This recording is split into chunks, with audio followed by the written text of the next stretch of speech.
नमस्कार मित्रों, भृगु ज्योतिष ज्ञान यूट्यूब चैनल पर आप सभी का हार्दिक स्वागत है, अभिनंदन है। आज हम बात करने वाले हैं मूलांक 4 के विषय में। मूलांक 4 के स्वभाव, व्यक्तित्व, विशेषताएं और प्रभावी तारीखें, शुभ अशुभता, इन सब के विषय में आज इस वीडियो के माध्यम से हम जानेंगे। तो ये वीडियो आपके लिए ही है। जिन व्यक्तियों का जन्म 4, 13, 22, 31 इन तारीखों में हुआ है, उन सब के लिए ये वीडियो खास होने वाला है, क्योंकि उनका मूलांक है 4। 4 मूलांक के विषय में कहा जाता है कि ये जो मूलांक है अपने आप में बहुत प्रबल, प्रज्वलन, उष्ण, तेज ग्रह से प्रतिनिधित्व इसका होता है, और वह ग्रह है हर्षल। हर्षल ग्रह बहुत सबसे तीव्र, सर्वाधिक विस्फोटक ग्रह माना जाता है। हर्षल विशेषतः जीवन में उथल पुथल करने वाला ग्रह है, अर्थात जिसका मूलांक 4 होता है उनके जीवन में अच्छी बुरी घटनाएं, एकाएक आकस्मिक घटनाएं होती रहती हैं। यानी आप के साथ अचानक क्या होने वाला है, अगले समय क्या होगा, ये कहना कई बार मुश्किल रहता है। यानी आकस्मिक घटनाओं की प्रचुरता रहती है, अर्थात अच्छा समय, शुभ समय, प्रमोशन, धनागम, भाग्यवृद्धि आदि भी आकस्मिक होती है। तो साथ ही साथ बुरा समय, अशुभ, पतन, व्यय, संकट आदि भी आकस्मिक रूप से आ जाते हैं। ये व्यक्ति बीच में कहीं नहीं है, या तो सर्वोच्च शिखर पर है या फिर पतन के गर्त में। कई बार ऐसा देखने में भी आता है कि जो आज उच्च पद पर आसीन है वो कल बहुत निम्न पद पर चला गया, जो कल निम्न पद पर था वो बहुत उच्च पद पर आसीन हो गया। तो इस प्रकार इनकी विशेषताएं या इनके जीवन में उथल पुथल का प्रभाव, परिवर्तन हर्षल ग्रह की प्रधानता से देखा जाता है। अब मूलांक 4 के बारे में यदि विशेष बातें हम जानते हैं तो इनका जीवन जो निरंतर, पहला तो उथल पुथल है, संघर्षमय जीवन रहता है। कोई भी कार्य करे, छोटा बड़ा हो, ये सब संपन्न होने में एक बार तो अवश्य ही बाधा आती है। बिना बाधा के, अड़चन के इस ग्रह का कोई कार्य पूरा नहीं होता है। यानी इस मूलांक का कोई भी कार्य पूरा नहीं होता है। हर्षल ग्रह जहाँ आपके जीवन का प्रतिनिधित्व करता है, वहाँ आपकी आयु और भाग्य पर भी इसका पूर्ण नियंत्रण है। अतः भाग्योन्नति में भी लगातार बाधाएं और परिवर्तन देखने को मिलता है। इनका जो स्वभाव है वो बहुत मृदुल भी है और सूर्य के समान प्रचंड भी है। यानी दोनों ही तरह का कोमल भी हैं। ये जितने कोमल हैं तो कोमल, लेकिन जब क्रोध आता है तो तब सूर्य के समान इनका प्रचंड स्वभाव भी है। क्रोध आएगा तो आगा पीछा कुछ नहीं देखते, कुछ नहीं दिखाई देता, और कई बार अपनी ही हानि किए बैठते हैं। तो इतना प्रभाव इसका है। आकस्मिकता, अचानक कोई कार्य होना, अचानक आपको लाभ होना, बहुत अधिक लाभ होना, अचानक हानि, ये जीवन में विशेष रहेगा। और जीवन के उथल पुथल से भरे होने के कारण जीवन जो है संघर्षपूर्ण भी रहेगा, श्रम साध्य भी होगा, बहुत मेहनत करनी होगी, परंतु बीच बीच में उन्नति के अवसर भी आते रहेंगे। और यह अलग बात है कि आप इनका उपयोग कर पाते हैं या नहीं कर पाते, उन्नति के मौक़ों को पहचान पाते हैं या नहीं पहचान पाते। ये देखिए, आपका जो स्वभाव है, आपके जो विचार है, आपकी जो रीति नीति है, आपकी जो योजनाएं हैं, निश्चित रूप से उसके बारे में कुछ नहीं कहा जा सकता। वो बदल भी सकती है। आज आपने बनाई, आप उस पर 100 बार विचारते हैं, विचार करके तो उसमें कभी भी आप उसमें बदलाव ला सकते हैं। ये आपकी एक बहुत अच्छी विशेषता है, क्योंकि शत्रु भी आपकी योजनाओं के बारे में जान नहीं पाता कि वो कुछ अंदाज़ा लगा कर बैठा कि ये व्यक्ति ये करेगा, लेकिन अगले ही पल आप अपनी पूरी योजना ही बदल देते हैं और उसे हतप्रभ कर देते हैं, आश्चर्यचकित कर देते हैं सामने वाले को। सामने वाले को लगता है कि ये अब ये करेगा, स्टेप ये उठाएगा, लेकिन आगे उसे पता ही नहीं कि मूलांक 4 वाला और भी क्या सोच रहा है। कई बार ये कहा जाता है कि ये राहु जो ग्रह है वह भी इसका प्रतिनिधित्व करता है। तो राहु के पास क्या है? दिमाग है, पूरा सिर है, और उसके अंदर बहुत ज़्यादा बौद्धिक क्षमताएं हैं। तो अपार बौद्धिक क्षमता से आप संपन्न हैं। आपके अंदर विचारों की उथल पुथल होती रहती है, विचार टिकते नहीं हैं, ओवर थिंकिंग तक भी वो पहुंच जाते। कई बार मन में बात को आप दबा के रख सकते हैं। आपके पास यदि कोई राज चला जाए तो वो राज ही रहता है, क्योंकि आप मन में क्या योजनाएं हैं, निकट भविष्य में आप क्या करने वाले हैं, ये आपका विरोधी नहीं जान पाता है। तो राज कोई आपको दे भी रहा है तो वो भी राज रहेगा, और आपके जो परिवार है, आपकी पत्नी तक उसका पता नहीं लगा सकते, आपकी योजनाओं का, आपके राज का, आपके रहस्यों का।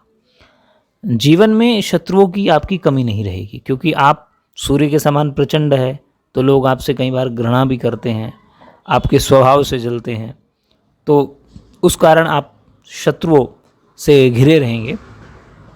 आप एक शत्रु को परास्त करेंगे तो दूसरा शत्रु उत्पन्न हो जाएगा, लेकिन पीठ पीछे कोई भी शत्रु आपके लिए कुछ परेशानी, अड़चने उत्पन्न कर सकता है, लेकिन अफसरों के कान भर सकता है, लेकिन आपके सामने वो निस्तेज रहेगा, आपके सामने वो बिल्कुल प्राणहीन सा हो जाएगा, श्रीहीन सा हो जाएगा, परास्त हो जाएगा, ऐसा अनुभव होने लगेगा। यानी शत्रु आपको परेशान कर सकता है, बिगाड़ रत्ती भर भी नहीं सकता। ये मूलांक 4 की सबसे बड़ी विशेषता और जय भी है, यानी विजय आपके आप में छिपी हुई है। देखिए, मित्र बनाने की कला आपको आती है और आपके मित्र बनेंगे भी, परंतु शीघ्र ही मित्रता का भी जोश ठंडा पड़ जाता है। कुछ ही समय बाद आप अनुभव करेंगे कि जो आपका मित्र था वही आपका शत्रु बन गया। होगा भी ऐसे ही कि जो मित्र हैं वो या तो आपके फ़ायदे के लिए, अपने फ़ायदे के लिए आपसे जुड़ेंगे, और कुछ समय बाद वो आपको छोड़ते नज़र आएंगे। तो ये आपके जीवन में उथल पुथल है, तो मित्रों के मामले में भी उथल पुथल ही इसे कहा जा सकता है। आपके विरुद्ध कुचक्र करने में भी मित्र शामिल हो सकते हैं, इसलिए मित्र भी आप सोच समझ कर बनाएं। मित्र आपके कम ही होंगे वैसे तो, अतः जो शत्रु से नहीं है आपको जो दिक्कत है, वो कई बार आपको मित्र पैदा कर देंगे, तो ऐसे मित्रों से भी सावधान रहना है। तो मित्र कम बनाएं। मित्र वैसे आपके अधिक होंगे भी नहीं, और जो किसी विशेष क्षेत्र के अगवा, विभाग का ऊंचा, जिसको क्रोध तुरंत आ जाता है, जो मंगल और सूर्य जैसे उष्ण ग्रहों से प्रभावित है, ऐसे ही व्यक्तियों से आपकी मित्रता हो सकती है। वे ही आपको समझ सकते हैं, लेकिन बाकी लोग शायद ना समझें। तो इसलिए थोड़ा सा फूंक फूंक कर आप कदम रखते हैं, संभल संभल कर आप काम करते हैं, लेकिन फिर भी क्या हो जाता है कि आपके द्वारा कई बार ऐसे कार्य हो जाते हैं जो भविष्य में ठीक नहीं रहते, जिनसे आपको बहुत अधिक हानि या क्षति उठानी पड़ती है। परंतु एक बात और है, ऐसे उल्टे सीधे कार्य कभी कभी आपको लाभ भी पहुंचा देते हैं, तो आप त्वरित निर्णय नहीं ले पाते हैं। यानी कोई बात है, किसी पर निर्णय लेना है, एक उदाहरण ही ले लीजिए, कल यात्रा पर जाना है, तो उस पर भी आप कई बार विचार करेंगे कि जाऊं कि नहीं जाऊं। आपके मन में कई प्रश्न उठते रहते हैं, किसी भी समस्या पर आप 100 बार सोचते हैं, परंतु फिर भी उसका परिणाम आपको दृष्टिगोचर नहीं होता, तुरंत नहीं मिलता है। आप न तो निर्णय कर पाते हैं कि मुझे यह कार्य करना चाहिए कि नहीं करना चाहिए, इसके बारे में अनुमान लगाना चाहिए कि नहीं, मतलब पूरा आप कार्य को प्रारंभ करने से पहले ही उसमें उलझ जाते हैं। ये इससे आपकी कई बार हानि हो सकती है, क्योंकि आप त्वरित निर्णय नहीं ले पाते। कई बार आपको त्वरित निर्णय ना लेने के कारण अपने अवसरों को आप गंवाते हुए देखेंगे।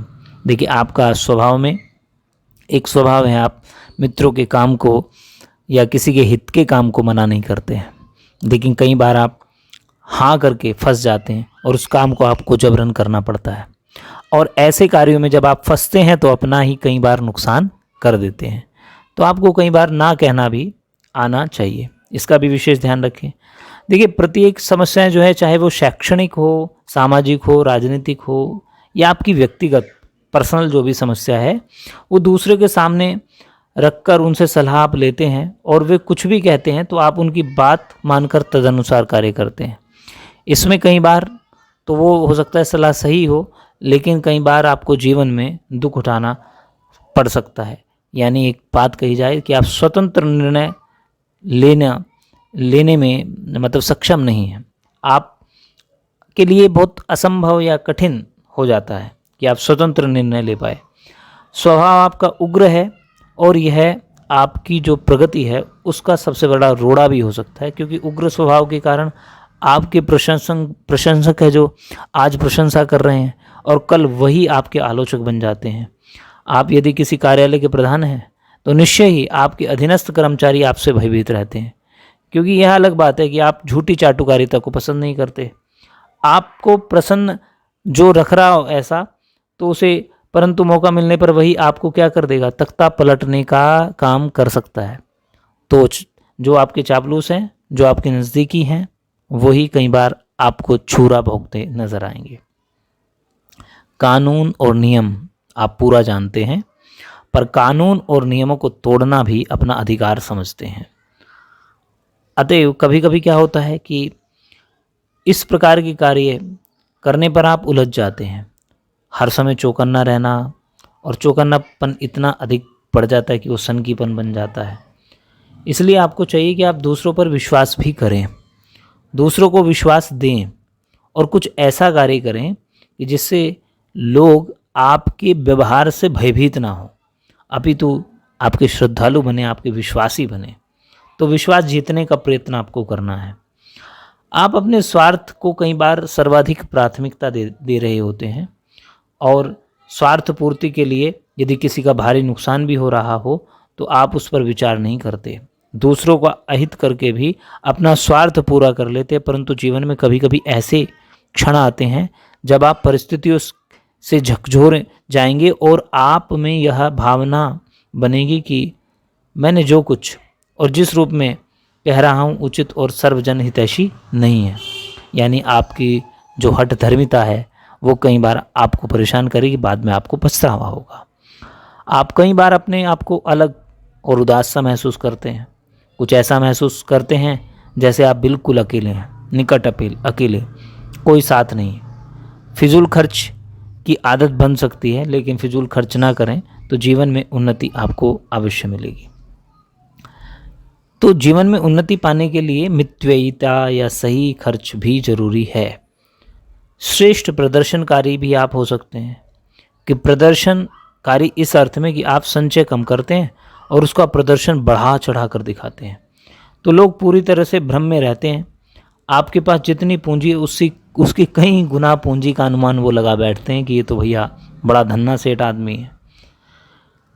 तो आप सुनते हैं पर उसका विरोध नहीं करते, और इस प्रकार वह भ्रम बनता रहता है, पनपता रहता है। तो हो सकता है आपके आकस्मिक रूप से आपको धन प्राप्त हो जाए, अचानक ही आपको कोई नौकरी का कोई शुभ अवसर अचानक प्राप्त हो जाए। ठीक है, ऐसा संयोग बैठ सकता है, लेकिन परंतु यदि ऐसा संयोग नहीं बैठा तो आपको वृद्धावस्था में कठोर परिश्रम करना पड़ेगा। धन प्राप्ति के लिए ज़रूरत से ज़्यादा परेशान होना पड़ेगा, ये बात भी ध्यान रखना है।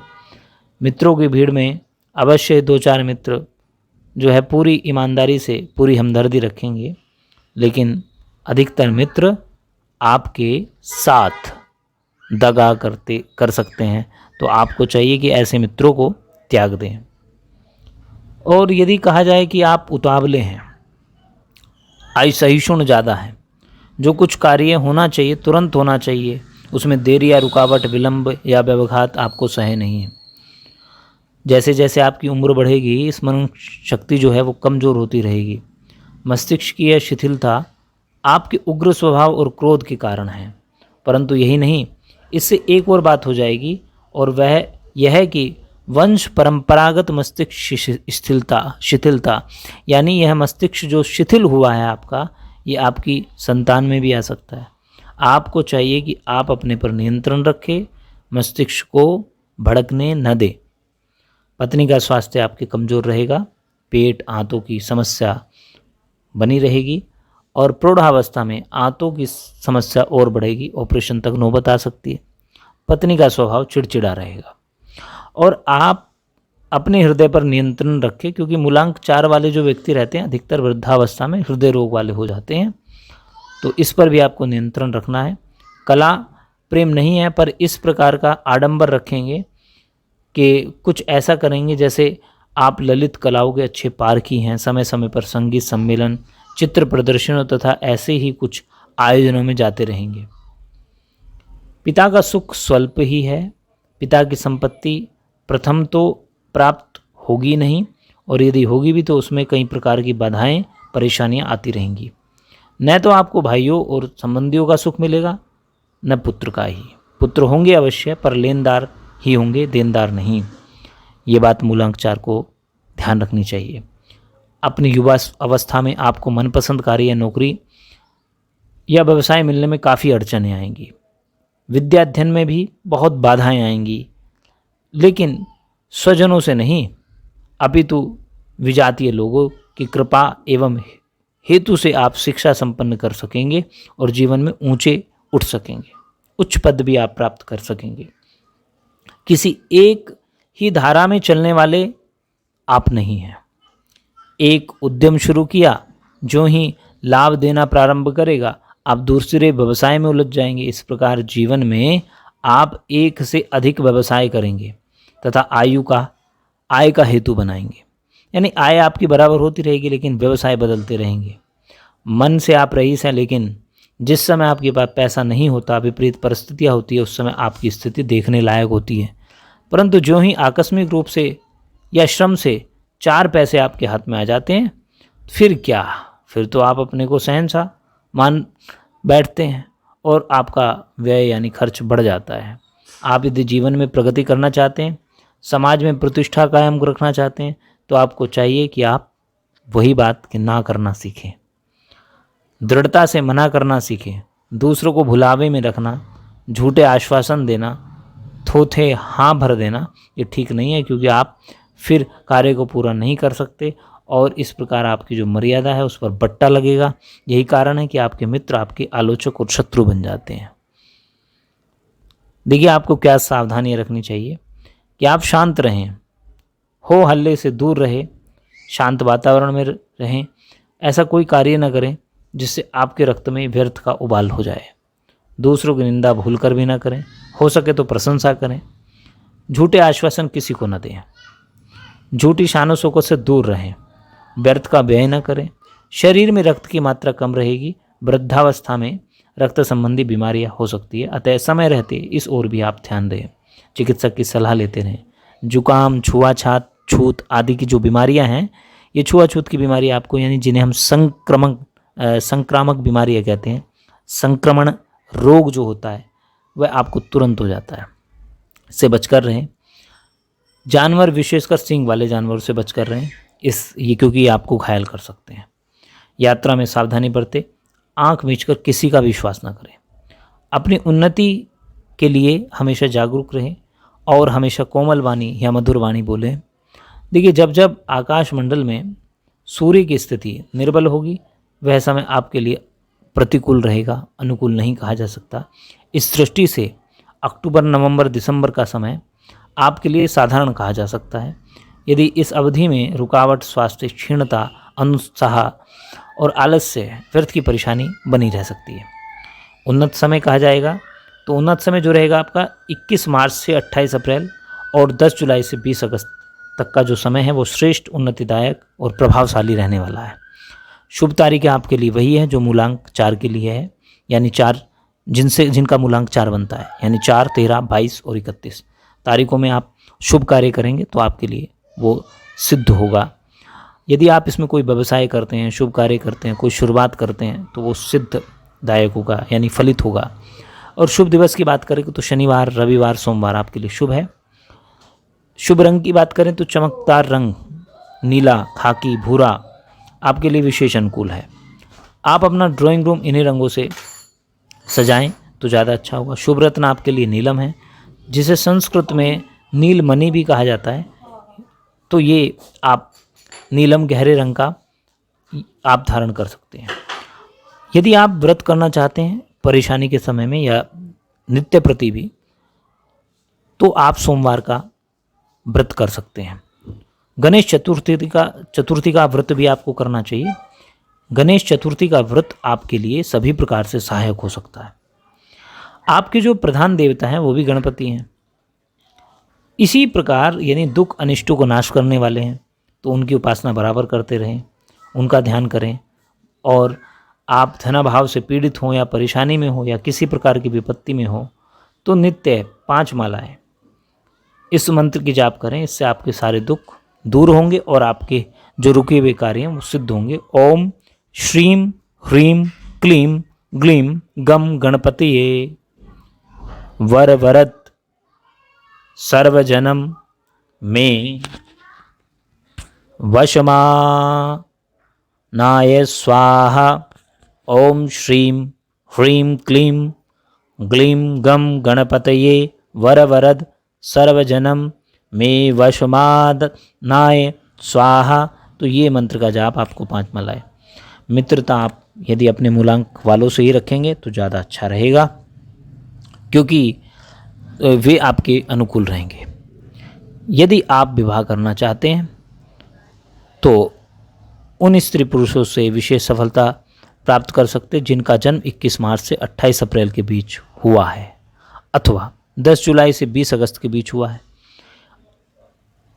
एवं उनका मूलांक भी 4 है। ऐसे स्त्री पुरुष जो हैं आपके लिए वरदानदायक सिद्ध होंगे। शुभ वर्ष यदि आपकी बात की जाए तो 4, 13, 22, 31, 40, 49, 58, 67, 76 और 85वां वर्ष बहुत उत्तम है। तो ये आपका मूलांक था। देखिए, मूलांक 4 वाले व्यक्तियों के लिए जो पाश्चात्य विद्वान हैं उनकी राय में 1 अंक जो रहता है वो भी शुभ फलदायक होता है। तो 1 अंक वाला व्यक्ति भी और 1 अंक की जो भी मूलांक की तारीखें बनती हैं वे भी आपके लिए शुभ फल देने वाली होंगी। इस प्रकार आपने आज जाना मूलांक 4 के बारे में। मूलांक 4 के जो उल्लेखनीय या विशेष व्यक्तित्व जो जन्म लिए हैं उसमें यदि बात की जाए, हम यदि हिंदुस्तान या भारत की बात करें तो श्री रामानुजाचार्य जो थे वो मूलांक 4 से थे। सेठ जमनालाल बजाज जी मूलांक 4 से थे। नूतन, बैजंतीमाला, अशोक कुमार, किशोर, ये सब मूलांक 4 वाले व्यक्ति थे। तो आज आपको अपने बारे में जानकर कैसा लगा, इसके बारे में अवश्य हमें बताएं और मूलांक 4 वालों को ये वीडियो अवश्य शेयर करें जिसमें पूरी विस्तार से जानकारी दी गई है। ओम नमो नारायण।